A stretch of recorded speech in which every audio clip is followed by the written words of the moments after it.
the lane. 15-10. Touchdown, Chargers.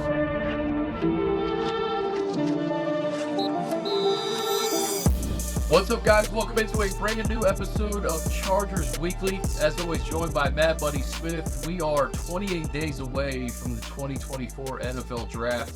So much to dive into. Obviously, a lot of draft speculation, but the lead this week was Jim Harbaugh speaking at the owners' meetings. He spoke for about 35 minutes or so.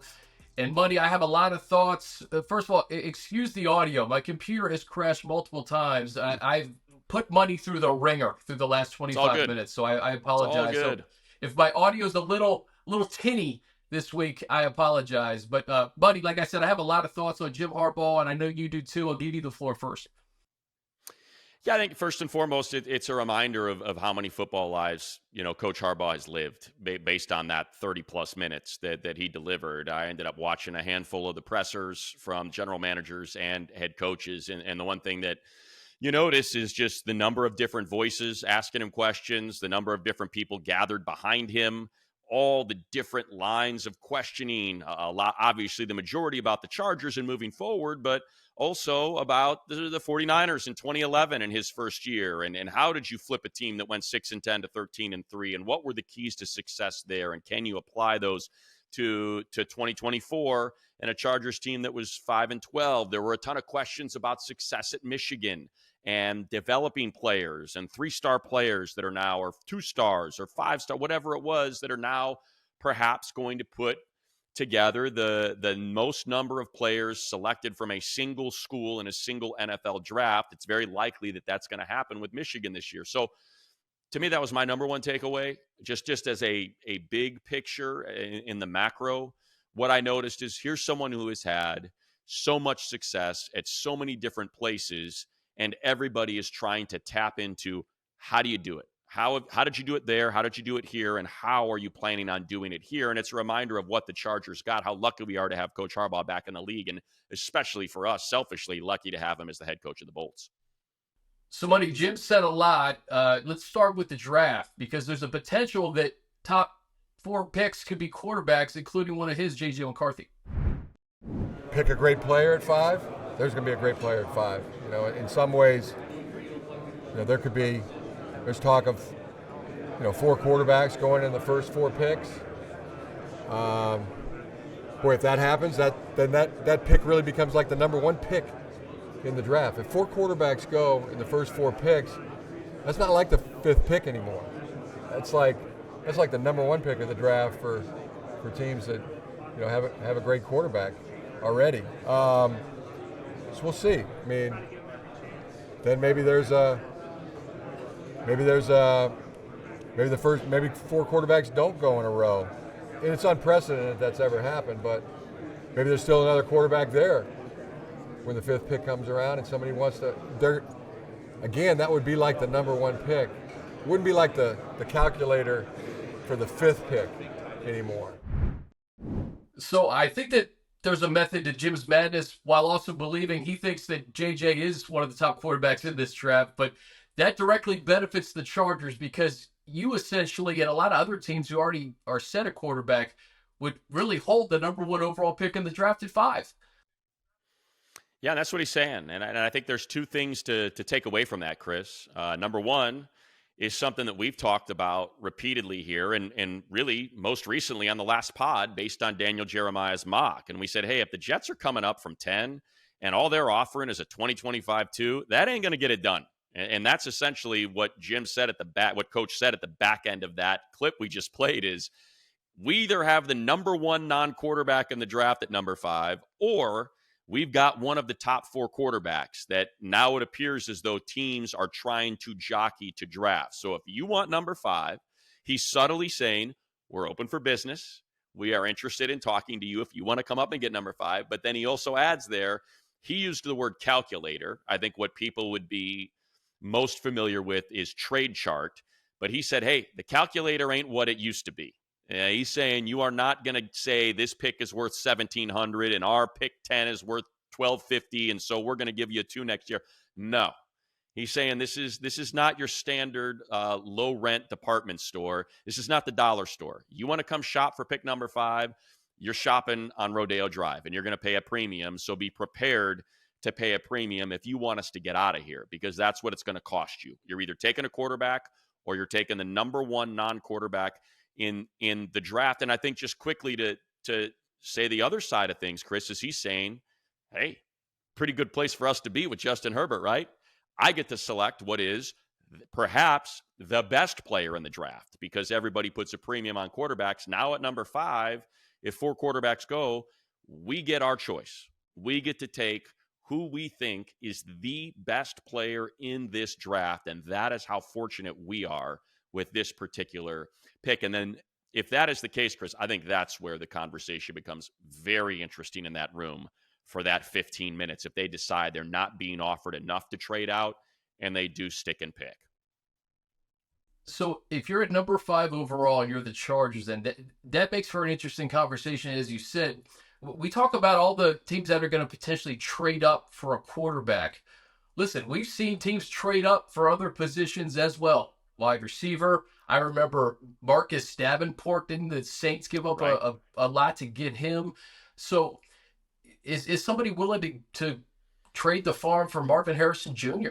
You know what I mean? Marvin Harrison Jr. could be a guy that many teams view as the missing piece to their offense. Or is Marvin Harrison Jr. a generational talent that the Chargers say, hey, we just lost Mike Williams and Keenan Allen. Let's bring this guy in on a rookie deal and expect all pro-like production in his first 3 or 4 years at a fraction of the cost. So you're right. They're sitting pretty right now. And it's a matter of if anybody's willing to play ball, and if not, who's the best player on your board? And from the conversations that we had in Indianapolis, it seems to me that the wide receivers are the best players overall on the board compared to any other position in the top 10. That's what it feels like.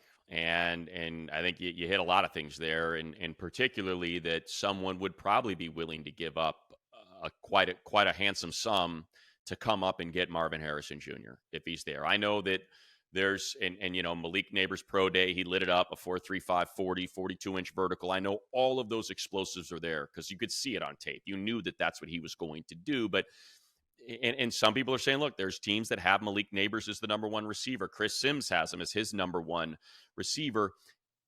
It still feels like, for the most part, it's Marvin Harrison Jr. It still feels like people view him as a transcendent, generational type talent. And that's why if it goes quarterbacks 1 through 4, that's where I think it gets real interesting. And I have no idea what the Chargers board is going to look like, who they have as the top rated player, what is the gap between Marvin Harrison Jr. and Malik Nabers and Rome Odunze. And then when you get into that second tier, Brian Thomas and Roman Wilson and Keon Coleman, like all of these players, Lance McConkey, like I don't know what that looks like. But, that's where the debate comes in. Like, hey, is Marvin Harrison, let's just say it's a ladder with 10 rungs, is he on the 10th rung at the top and then the next wide receiver is on rung 6 or the next player is on rung 7? And that's where they'd be like, we have to stick and pick.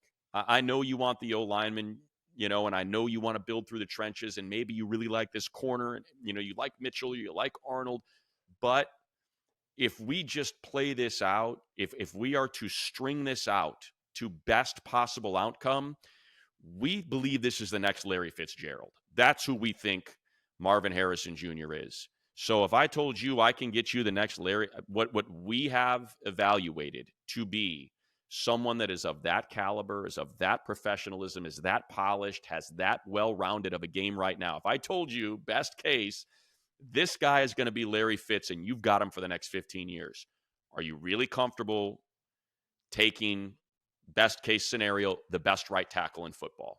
What do you want?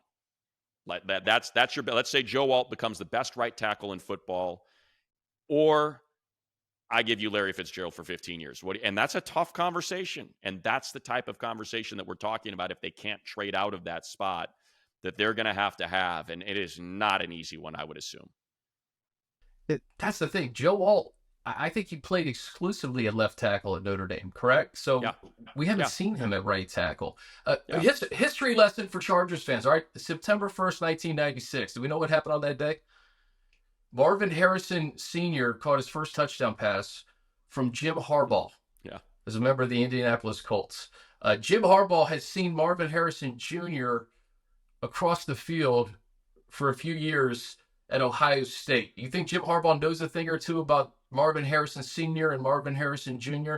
So it really comes down to that. Like, if Jim thinks that this is a generational player that I can pair with my franchise quarterback for the next several years, and we can kick the can when it comes to giving him that $35 or $40 million a year money that he's going to probably command when his first contract is up.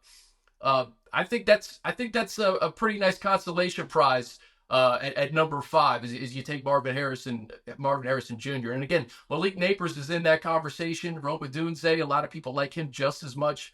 But it's an interesting and I think a very appealing situation for the Chargers. And now it's just a matter of, does anybody want to play ball? Because if they do want to play ball, then I think the conversation gets really interesting, Money, about getting a guy like Fuaga maybe at 11, and then getting best player available at 23. Maybe that is a wide receiver. Maybe it's a guy like Brian Thomas or Right. you get an extra second or whatever. So that's kind of where we are right now, and I just find it fascinating. And I think that Jim is doing great work for JJ, but he's also doing great work for the Chargers.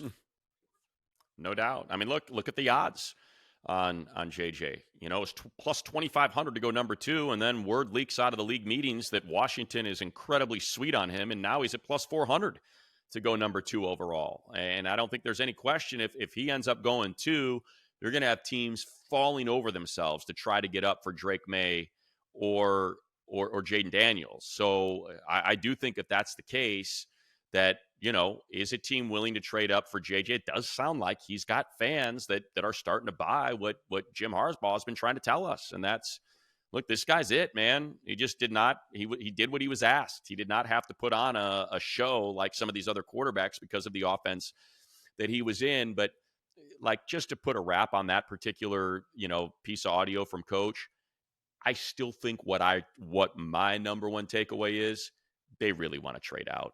They really want to trade out and continue to amass more picks and try to extract a premium.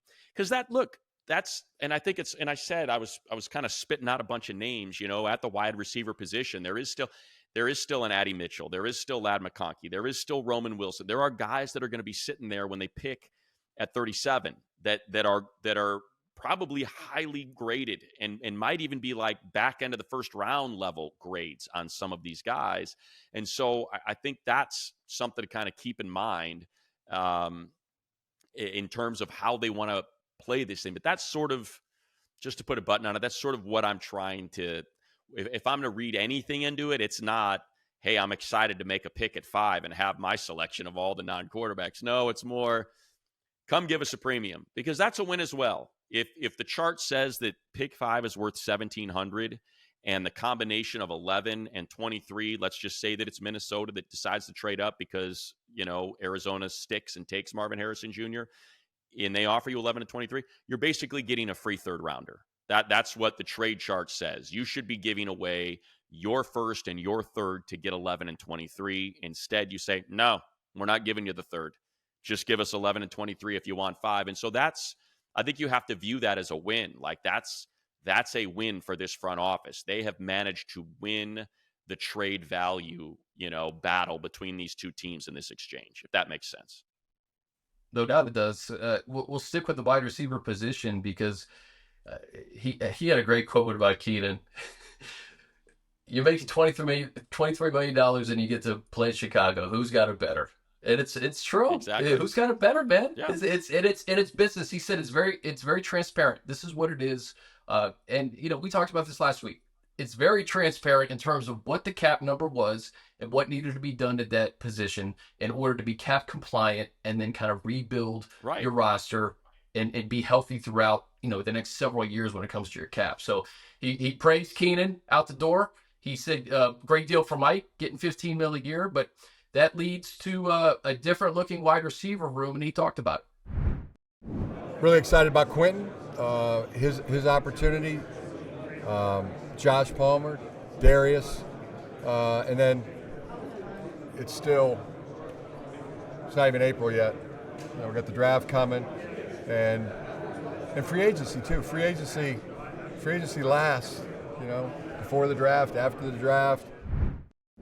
So, buddy, you've been very high on Joshua Palmer. I'm right there with you. Quentin Johnson, we hope can make that next leap. But Jim said what we said last week. It's March. The room still is TBD when it comes to free agency, the second and third wave, the draft. So don't panic yet just because two big wide receivers are out the door. Help is on the way. Yeah, and I think he, in that statement, he acknowledged the wide receiver room's not complete. I know that. We know that. But like you said, he acknowledged it's early. The first wave of free agency is not the only wave. You've got post-June 1st cuts for teams that may move on from a very good wide receiver. The compensatory picks do not go past I think it's the Monday following the draft. So once you get to that point, now your compensatory formulas, I don't think it's June 1st anymore. I want to say they changed it to be like the first, it's either like the Tuesday or the Monday after the draft, I think is what it's at. So now you don't have to pay into the compensatory pool for signing these guys post-draft. So post-June 1st cuts, compensatory pick, adjustments, there is plenty of work to do. He acknowledged that and said it's early. It's early. We have still got a second wave of free agency. He mentioned the draft specifically. So I think for all the people that feel as though we've sort of been preaching, he doesn't care about wide receivers, he's not interested in populating. No, that's not what he's saying. He's just saying, slow down. We're good. We got you. We're good. Stop saying that we've got the worst wide receiver room in the league. Not fair to what we think they could be, these players could be. But at the same time, this is not a complete room yet. So let's wait until training camp August 1st before we start freaking out and castigating the front office and the coaching staff for what it looks like right now, because they're not going to play a meaningful game for another 5 months. After we did our pod last week, I really got to thinking about some of the stuff that we talked about with just regards to Justin's numbers and stats and players. And again, you're used to guys like Keenan and Mike being on the roster. And when I say this, I'm not taking anything away from those players. But I just go back to that Jacksonville game up 27-0. And would a Jim Harbaugh-led team blow that lead? Absolutely not. Like it wouldn't happen. Austin had averaged like 2.7 yards per carry in that game. Mike Williams was not in that game. Keenan Allen, 6 catches, 61 yards. Again, I know that that's one game, but it's a playoff game. So I think that when you look at Jim Harbaugh coming in, you have to let Jim do what he does best, and that's remake the roster in his image, set a culture of winning, because Chargers fans are here to win. Like I get that there hasn't been a ton of winning in January, and over the last several years, but it's time to let Jim Harbaugh take the reins of this program and remake this roster. Jeff Miller asked him, he goes, "Do you think you can do it in a year?" I think it's going to take longer than a year, but Jim says, "I think we can." And that's what's happening right now. The second and third wave of free agency. I think Jim and Joe Ortiz are sitting back, seeing what's out there, seeing what they can get at certain positions, and then really trying to stack these draft picks, develop these guys as soon as possible. So the culture is going to be set. And he even mentioned that someone else asked him about just, are you guys there yet? He said, well, April 2nd. I can't wait to get April 2nd because that's when he can get his hands on the players. So there's a long way to go. But I don't know. I just look at some of the guys who were on this team who did incredible work and put up great stats. And just because they're gone doesn't mean you can't win. 100%. Just kind of going back to that game, right? You're up 27-0 and you find a way to find defeat from the hands of victory. And it's one of the worst meltdowns in NFL postseason history. That's how bad it was. And so I want to give credit to at MIBPJ2, MIBPBJ2 is the Twitter feed that posted this, and it's great. He talked about the Chargers offense, run heavy. People, concerned about Herbert and his involvement are saying, what's the point of even having Herbert? Trade him away for multiple firsts if that's how you're going to run it and have a game manager, that sort of stuff. So he went through it and did a heck of a job because he points out, yes, Harbaugh with the 49ers was run heavy. If you look at it in totality, fourth most run heavy offense. But if you break it down by halves, you will find that in the first half, he is league average in run percentage. What happens is in the second half, in games that they are winning, the graph shoots through the roof. This is someone who is so good at run game execution that the second they had a lead in the second half, I'll read it verbatim because he did such a perfect job of explaining it. It's as if they wait until halftime to decide whether to alter their game plan and then do so dramatically. I am comparing it here to other teams that span win percentage and rush percentage, wins and losses overlaid on the same plot. And when you look at it, imagine a wishbone from a turkey turned on its side. That's what it looks like. When they're winning, it spikes dramatically because they're so good at running the ball and running the 4-minute offense and making sure they pound that team into submission and maintain their lead. When they're losing, they throw it and they're trying to play catch up. But the point is this is a team that wants to run the ball to win the game. We're going to get a lead and we're going to get it with a balanced offense. But the second we get it, when we build that lead and we have that advantage, no one's going to be better at holding it than we are. And that's why you need the offensive line, and that's why you need the run game, because you don't want to give the lead up. You want to be able to flip, and while the other team is chasing, you're taking the air out of the ball. You're pounding them into submission with run plays and successful run plays. And that was the formula in San Francisco. It wasn't we're playing it safe from kickoff to the final whistle. No, it's second half is when it really kicked in, and God knows how many second halves and how many leads did Justin Herbert have in the fourth quarter on an offense when either the defense couldn't hold or the offense couldn't hold the ball long enough to spell the defense to make sure that win was a win and it didn't turn into a loss. Well, Money, what a great segue into our final soundbite from Jim Harbaugh talking about the offensive line. And if I asked you the question of what position group depends on no other position group to be good, but every other position group depends on them to be good, what position group is that? Offensive line. They're not relying on any other position group to be good. They go out and they're good, but yet every other position group relies on the offensive line to be good. And then the D-line, they'll be the ones that argue back. We don't need the offensive line to be good.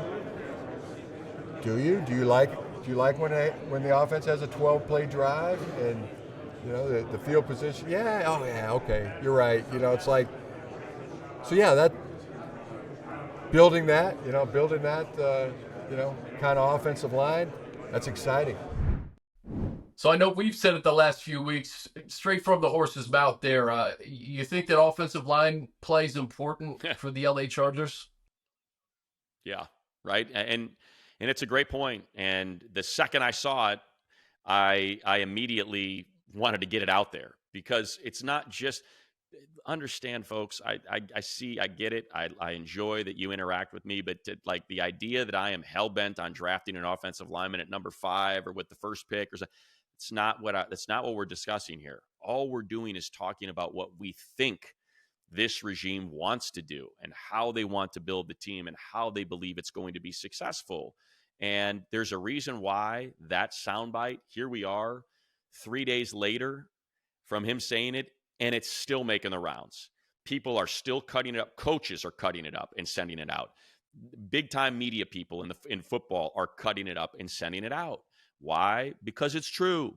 Because it rings true. Everything he said there is what, if you talk to football people, they will tell you is the foundation of success. Offensive line. If you cannot block, you cannot throw. If you can't block, you can't open up to run the ball. If you can't run the ball, you have 3 and outs, and now your defense is on the field. And that's the funny part about that last part of that clip. He's, I love that he did the whole voice thing too. Like, oh, and the defensive line's like, no, what about us? And he's like, yeah, you don't like 12-play drives? You don't like sitting over here and catching your breath and getting ready to go out there and pinning your ears back and going to get after someone because the offense just had a 12-play drive? Yeah, that's winning football. That's exactly what that clip is. That clip is winning football. And maybe he believes he already has it. Maybe on April 2nd, you said the date, Chris, he thinks that McFadden and Zion and Sawyer and Pipkins and Slater and Bozeman now, and he even talked about McFadden as potentially being a really great center. Yeah, I was going to mention that. Maybe he thinks he already has it. But if he doesn't think he has it, I can tell you right now what they're going to do, because it's right there in that soundbite. In order for anything else to work, he needs to make sure his offensive line can be successful. So much of it is going to come down to his evaluation, Coach Devlin, Coach Hardwick's evaluation of what they believe this offensive line is and how successful it can be. And if they think it can be successful, then we can talk about Marvin Harrison Jr. But I think if they don't think it can be successful, then to me that clip says essentially what his football philosophy is and what likely they need to do. He said, he goes 1, 2, 3, 4, 5, right? So 5 positions on the offensive line. We know 1 locked, right? Rashawn Slater's locked. There are so many young guys on this roster, though, Money, that I believe, like Zion Johnson, Jamari Sawyer, Trey Pipkins. He mentioned Jordan McFadden, what he liked towards the back half of the year. I firmly believe that he firmly believes he can get some more out of these young guys, and they haven't hit their potential yet. Now, they may be looking for a certain type of offensive lineman that may be not on the roster right now. And I know it's easy for fans, for when we talk about offensive line, to gravitate towards number 5 overall and be like, oh, no offensive lineman there. But if you trade out, there's a lot of good guys. You can get an extra pick.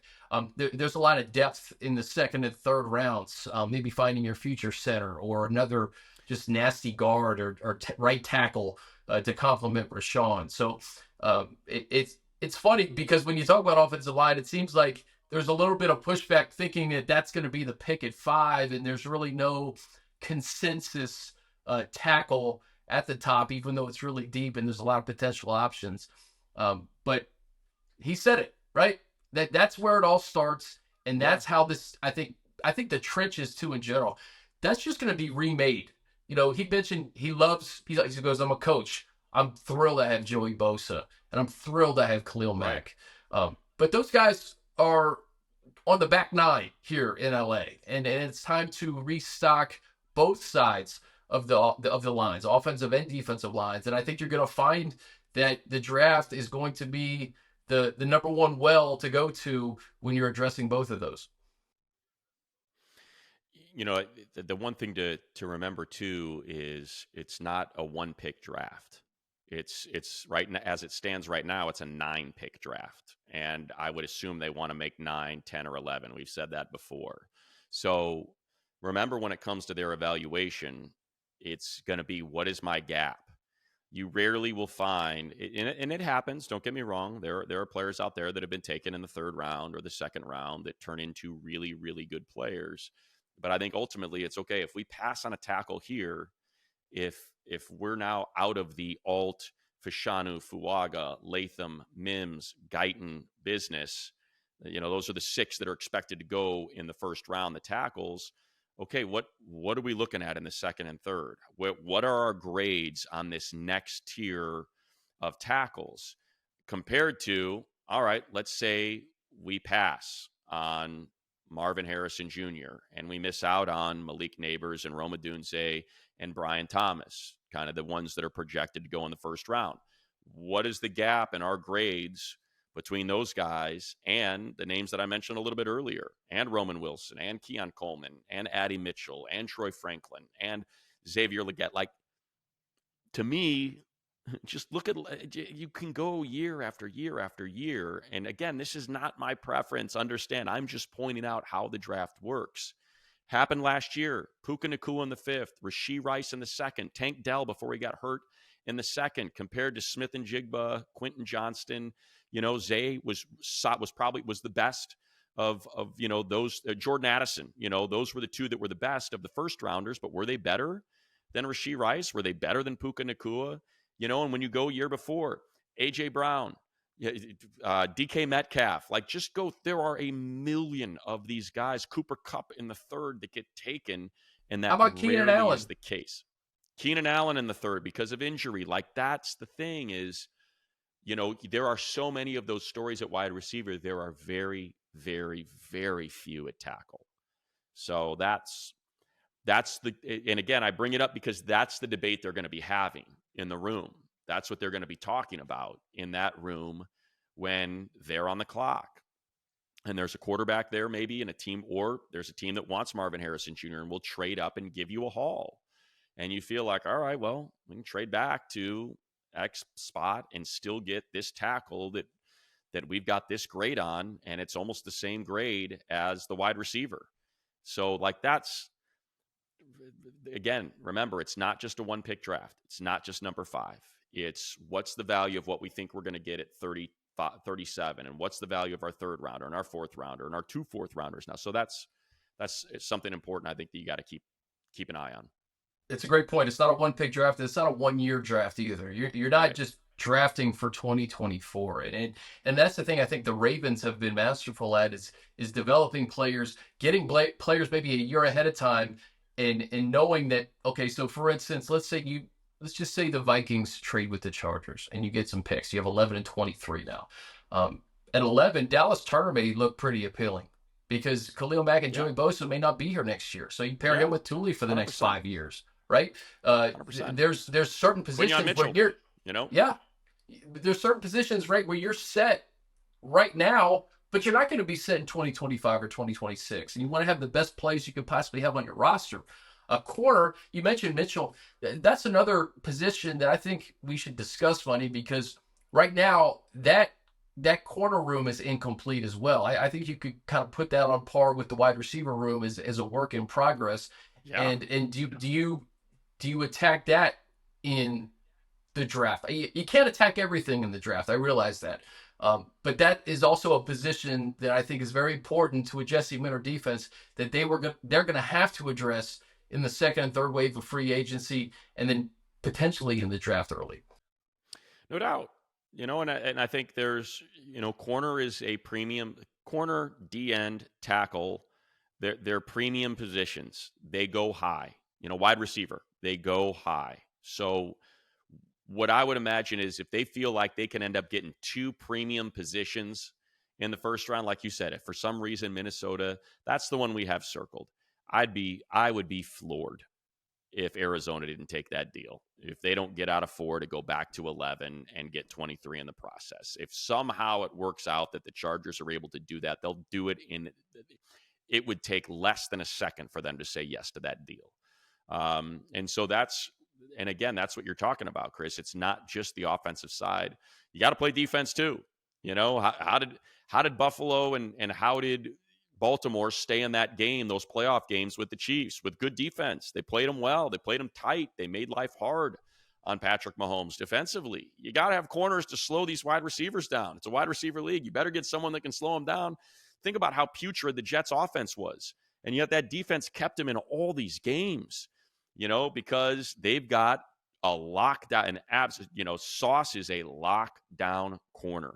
And they had pass rush up front, with Huff and Quinnen Williams. And so and yet that's a team where they win 7 games, I think. With that offense. No business winning 7 games with that offense. Issues with that offensive line, but they did it because they dominated defensively. So remember, there's so many different directions they can go with this thing. And that's why I think they would love to get more picks, especially if they can pick up another top 50 pick. If they can trade out of 5 and get 2 in the top 50, to me, that's a jackpot for them for what they believe kind of are a couple deep positions where they still feel like, hey, let's not go too far back. I think you probably want to stay in that top 15 range, maybe even top 13 range in order to get one of those blue chips that you feel like is out there, either on the O-line, the corner, the end, the D tackle, and Murphy. and then pick up that extra top 50 pick and find another starter. Before we go, we'll dig into the draft with some analysts as we get closer to April 25th. But I want to talk to you about just this next wave or the next couple of months of free agency and guys who are potentially out there, whether it be a running back. I saw you retweeted the J.K. Dobbins news, which I think is very intriguing considering the history that Joe Ortiz has with him. They needed the position. But corners, guys like Xavier Howard are still out there, and some other guys that are veterans that probably towards the end of their career, but somebody who could definitely fill a role and fill a need in 2024 and possibly 2025. Anybody that catches your eye when it comes to this current roster and what's needed at a lot of different positions? Well, I'll tell you, Chris, I'm gonna take that question. I'm gonna flip it on its head, because one of the things they don't need, the thing that we saw teams scrambling to get earlier this week, and the Chargers did not have to worry about, was Cordarrelle Patterson. He was the most popular free agent in the NFL the second that kickoff rule passed. As soon as the new kickoff was instituted and you went from a 20% return rate to a 90% return rate in the XFL is what they have had since they used that particular approach to kickoffs. Tip of the cap to Tom Telesco and his staff, because you know what I said about Darius Davis in the fourth. I was like, you don't really have any kick returns anymore. I mean, it really is kind of paying a bit of a premium for someone who we don't know how much he's going to be used. Well, it turns out, obviously, I was way wrong on that one. Guy was a monster in punt returns, returned one for a touchdown, was electric every time he touched the ball. So now to have the player that the players voted as the best returner in football last year on your team in a new kickoff era where you have a 90% return rate and you retain Ryan Ficken. Coach Harbaugh comes in, meets with Coach Ficken, recognizes, we got one of the best special teams coaches around now. You're going to need that because it's a whole new world out there. And so to me, that is a huge benefit for the Chargers, because you're going to see, like, Xavier Worthy's stock went through the roof, with that 4.21 40 out at the combine because of the new kickoff rules, because now that play is going to be put in, is going to be reintroduced. So that's a big win for the Chargers to have Darius Davis on this team, now knowing how this is going to work moving forward, that the kickoff is back in play. He took one to the house in preseason, like 2 days before or 2 days after we talked to him at training camp. You remember that? Yeah, absolutely. He's electric, man. He's one of the best in the league, and they've got him. So that's no doubt. That is. And I think really, Chris, just when you ask, just to answer your question then on top of that, I think it's going to be more the second wave. It's going to be the post-draft free agents. It's going to be the post-June 1st cuts. That's probably what I think who's been signed has been signed. That's why the Cordarrelle Patterson one was so funny, because it just happened like that. As soon as that rule passed, that dude was signed to a 2-year deal in no time at all. But outside of that, I think you're probably still going to see a lot of people slow playing it. The Rams took that flyer on Tre'Davious White with the injury and believe, have their doctors checked him out and thought that maybe he could get this thing back together. So if I had to guess, though, probably next wave is what we're going to be waiting on. Yeah, and it's also, it's really the ball's in the players' court for a lot of guys like Justin Simmons and Xavier Howard. It's where they want to go. They want to win a championship. What deal you want. Exactly. Quickly on the Dobbins thing, though, I find him fascinating because he's 25. Take the injury risk out of it because it is what it is. But if you take a flyer on a guy like that, his first year was awesome. He averaged like over 6 yards a carry, and since then, he has no mileage on him. He has 100 carries since that 2020 season. So you're getting a guy who's coming off a major injury, especially for a running back. But if he looks as good as Dr. Neil Olistrach says he looks, and he can come into camp and compete, man, like, how about getting a guy on a discount that can give you productivity that you've seen in 2020? And again, not a lot of miles on him since then. He's got juice. He has got juice, man. If he's right, he's one of the best backs in the league. Just simply put, that's what he is. He is one of the best running backs in the league if he is right. And If because of the ACL and the Achilles, and he has just been struggled with injury, if that means he's got to take a prove-it deal, what better room to take it in? It's like, hey, we're going to run the ball. You know what Greg Roman wants to do. You know what Jim Harbaugh wants to do. You know that Gus Edwards has always been to some degree a complimentary back, or he's not necessarily a workhorse, or at least he has not been. Now, maybe that's what their vision is for him, but this could be your best opportunity. Like, hey, man, I know these guys know how to run the ball. I know that Greg Roman knows how to call run. And I know that Gus is a great compliment to me because he was there the year that I had my breakout, so it lines up if they're comfortable with it. And if the money's right, I absolutely 100% would be all for it. Like we've talked about it for weeks now. So hopefully that's one they can figure out. Now, who knows? Maybe a team just believes that he's going to totally be fine and they give him a big money deal and that takes it off the table. I could totally see that too. I mean, look what Saquon got. The guy played, has played like 4 games in 2 different seasons. So yeah, never know. But yeah, I'm all for it. All for it. All right, so guys, next week we haven't done a Q&A in a while with our fans, so yeah, good call.